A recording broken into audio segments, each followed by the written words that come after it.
Fitness সুস্থতা কামনা জানিয়ে আজকের এই মিনি ব্লগটা। তো দেখো, আজকে মর্নিং ডেলি রুটিনটা তোমাদের সাথে শেয়ার করি। ওয়েদারটা কি ভালো লাগছে দেখো আকাশে।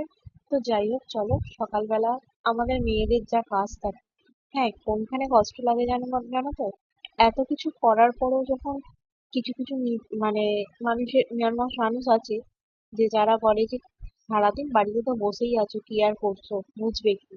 তো এই জায়গাগুলো খুব খারাপ লাগে। তো আমি মনে করি হয়তো আগে বুঝিনি, বা অনেকটা বুঝতে সময়ও লেগেছে, যে প্রতিটা মেয়ের নিজের পায়ে দাঁড়ানো না খুব জরুরি।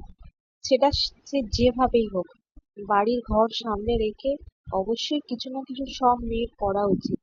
তো চলো আজকে চলো অনেক কথা বলে ফেললাম আপাতত। কেউ আবার খারাপ মাইন্ডে ভেবো না। আমি আমার নিজের অনুভূতি থেকে কথাগুলো বললাম। তো কাজগুলো সেরে নিয়ে চলো। সকালবেলা ফার্স্টেই ঘুম থেকে উঠে আগে ফার্স্ট কাজ হচ্ছে আমার জামা কাপড় কাচা। তো সেই জন্য কলতলায় চলে এসেছি জামা কাপড়গুলো ভিজিয়ে ভালো করে কেচে নেওয়ার জন্য। তো এরপর আছে বাসি ঘরদোর পরিষ্কার করা। এই যে বাসি ঘরদোর পরিষ্কার করতেও চলে এসেছি।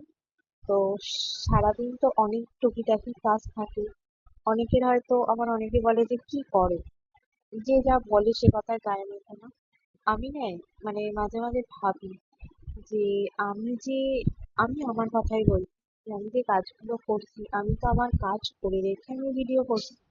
তো তাতে কিছু কিছু মানুষের এত, মানে কি বলবো আর কি, এত জ্বালা কেন কি জানি। তো যাই হোক, ছাড়ো, বাদ দাও।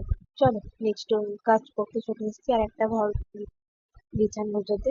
সকালবেলা বাসি কাজটা হয়ে গেলে, বাসি কাজ যতক্ষণ না হচ্ছে, বাসি কাজ সেরে নিয়ে যেন মনটা একটু ফ্রি লাগে, না যেন মনে হয় যে অনেকটা কাজ সারা হয়ে গেল। আর বাসি কাজ হয়ে গেল মানে আমাদের সকালের এক ধাপ কাজ কমপ্লিট হলো, তাই না বলো?